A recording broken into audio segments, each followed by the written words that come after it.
বন্ধুরা, আজ রাতে আমি একদম তাজা কেঁচো দিয়ে মাছ ধরবো। তো বড়শি পাতবো, দেখা যাক সকালে কি চমক অপেক্ষা করছে।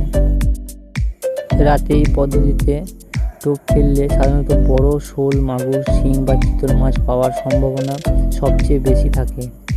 আপনার কি নির্দিষ্ট কোনো মাছ ধরার টার্গেট আছে, নাকি কোনো বড় জলাশয় পরীক্ষা করছেন?